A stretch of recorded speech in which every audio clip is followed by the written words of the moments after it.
Hola, ¿qué tal? Nuevamente con ustedes.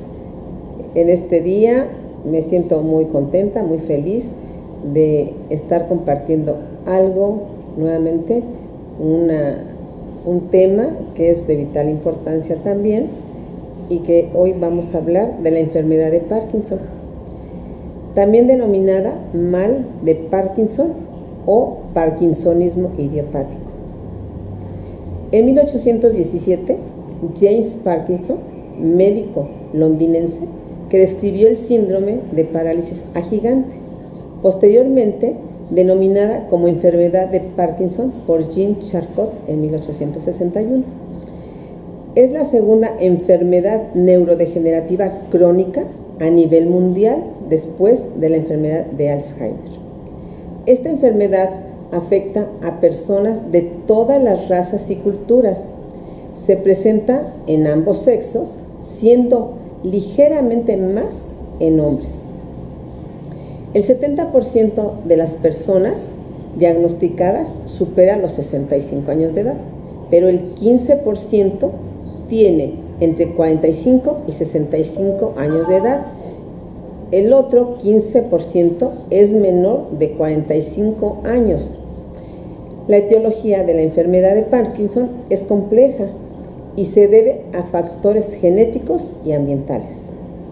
Cuando hay antecedentes familiares positivos para esta enfermedad, el riesgo de presentarse es de un 3 a un 7%. Ambientales, como los pesticidas, el monóxido de carbono, cianuro, manganeso, heroína, virus específicos, traumatismos craneales repetitivos.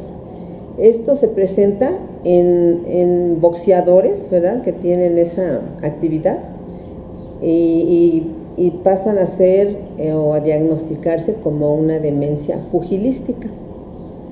Se han identificado más de 10 genes relacionados con la enfermedad de Parkinson, ya sea como causales o genes de susceptibilidad para la enfermedad. 6 de estos genes son el PARC1, 2, 5, 6, 7 y 8, que han sido fuertemente implicados. Es un padecimiento progresivo. Los síntomas y signos aparecen gradualmente y van empeorando lentamente.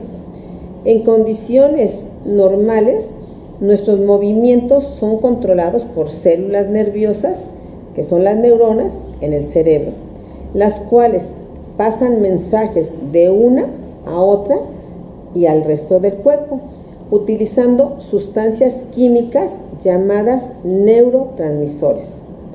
Un área del cerebro llamada sustancia pars nigra, que es la sustancia negra, produce uno de los neurotransmisores que controlan el movimiento, y este neurotransmisor es la dopamina.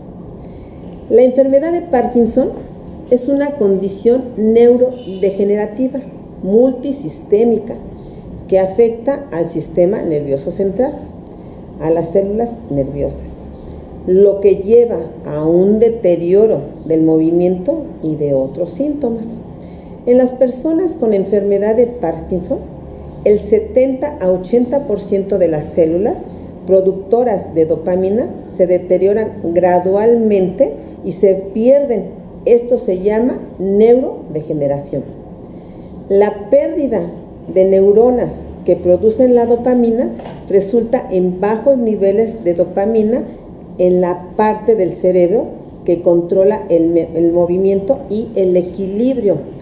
Cuando las células nerviosas no pasan los mensajes cerebrales de manera apropiada, el movimiento ya no se controla de una manera suave y aparecen los síntomas de la enfermedad de Parkinson. Aunque la dopamina es el principal neurotransmisor involucrado, otros se ven también afectados. Esto puede explicar que al reemplazar la dopamina no necesariamente va a causar una mejoría. Esto explica por qué tantas personas con la enfermedad de Parkinson experimentan también formas no motoras.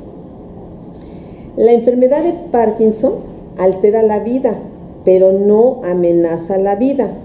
Algunos de los síntomas más avanzados pueden ser más vulnerables a las infecciones, pero para la mayoría de las personas, esta enfermedad de Parkinson no reducirá significativamente la expectativa de vida. Cuadro clínico.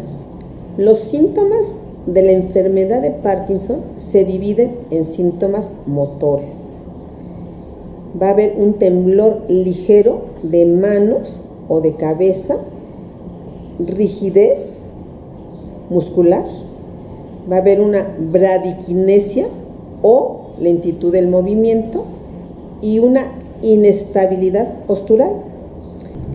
La bradiquinesia puede afectar una extremidad, la mitad del cuerpo o todo el cuerpo.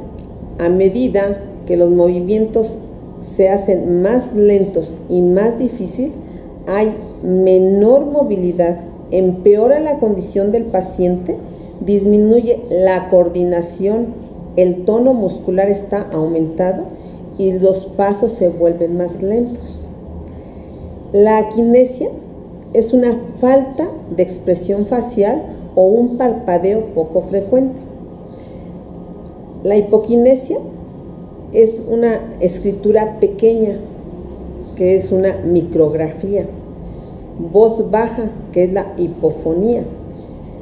La distonía ocurre cuando los músculos no se relajan después de que se han acortado y estos espasmos son dolorosos.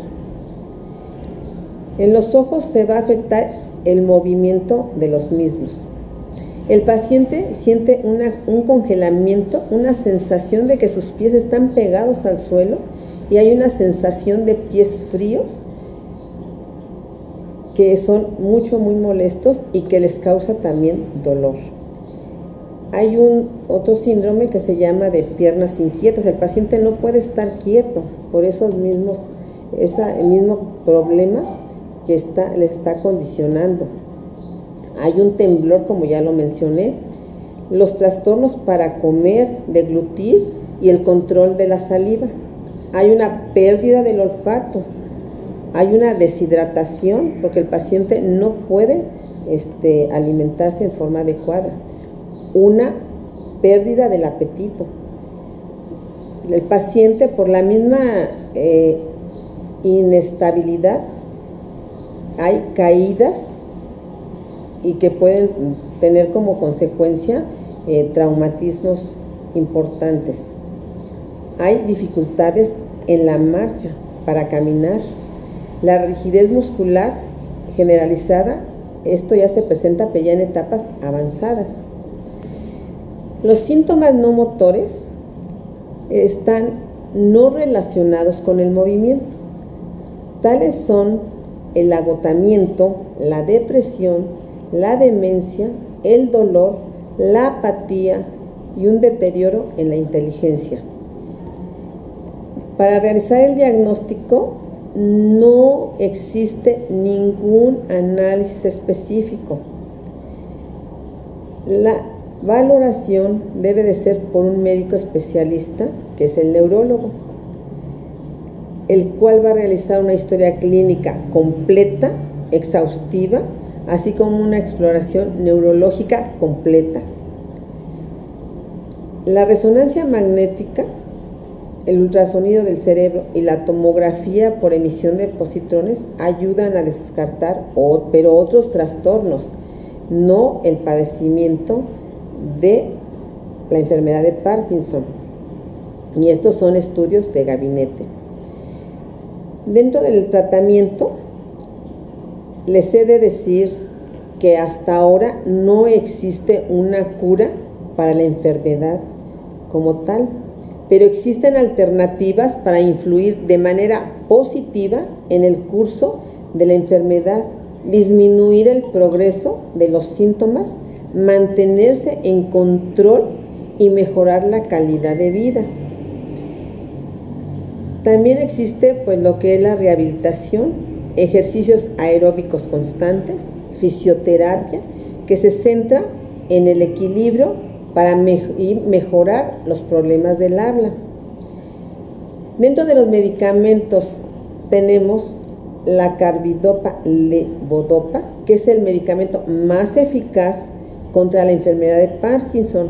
Es una sustancia química que ingresa al cerebro y se convierte en dopamina. Tiene sus efectos secundarios importantes.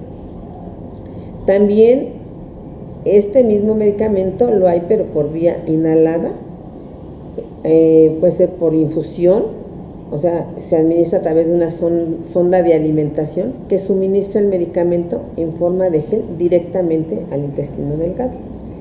Hay otros medicamentos que le llamamos nosotros agonistas de dopamina, inhibidores de la enzima monoamino oxidasa tipo B, inhibidores del lactatecol 0-metiltransferasa, anticolinérgicos y la amantadina. También, claro, ya en un problema ya muy avanzado, se utilizan procedimientos neuroquirúrgicos. Se puede manejar la estimulación cerebral profunda, en donde los cirujanos implantan electrodos en una parte específica del cerebro. Estos electrodos están conectados a un generador implantado en el pecho del paciente, cerca de la clavícula, que envía impulsos eléctricos. El implante de tejido fetal han tenido cierto éxito. Las investigaciones han revelado dos hallazgos muy importantes. Primero, el análisis bioquímico del tejido cerebral afectado muestra un daño consistente con el estrés oxidativo extenso y la circulación de radicales libres. En segundo lugar, los niveles bajos del sulfidilo de glutatión, conocido como glutatión, en estos tejidos son muy bajos. En las primeras etapas hay una disminución del 40% del mismo, y en etapa ya avanzada el glutatión se reduce a un 2% de lo normal. Pero hoy tenemos buenas noticias. Los niveles de glutatión retardan el daño al tejido cerebral. Algunos síntomas pueden incluso revertirse. Un equipo tailandés utilizó aislado de proteína de suero rico en cisteína. Fue el primero en establecer que esta proteína natural podría elevar los niveles de glutatión en la enfermedad de Parkinson. Pues en conclusión, los estudios han demostrado que la protección de estas células nerviosas contra el daño y la muerte de dichas células, al elevar nosotros los niveles de glutatión, puede tener éxito tanto en el laboratorio como en los pacientes, con los tratamientos médicos convencionales. Por hoy contamos con el donador de cisteína bioactiva, que es un aminoácido precursor del glutatión, que al tener cantidades óptimas de glutatión en nuestro organismo, en esta patología en especial, va a presentar una respuesta espectacular y con la posibilidad de revertir el padecimiento. Es bien importante hacer esta aclaración, que no suple tratamiento médico.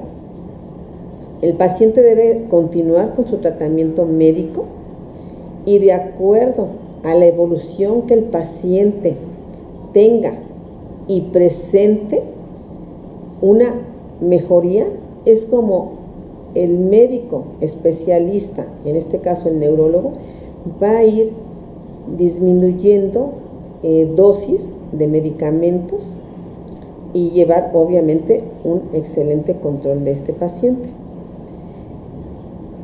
Es bien importante que conozcamos nosotros lo que podemos ofrecerle a nuestros pacientes con este padecimiento, que es verdaderamente un padecimiento muy desgastante, aparatoso para el paciente y para la familia.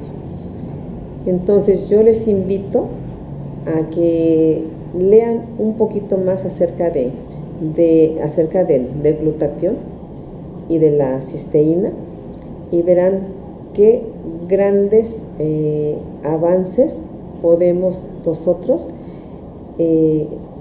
encontrar y dar tratamiento médico para estos pacientes y con una evolución y una calidad de vida excelente. Bueno, pues por su atención, muchísimas gracias. Y les recuerdo que me pueden encontrar en mi fanpage como Esteli Arteaga y en todas las redes sociales de Guerreros Saludables. Hasta luego. Nos vemos en la próxima cápsula.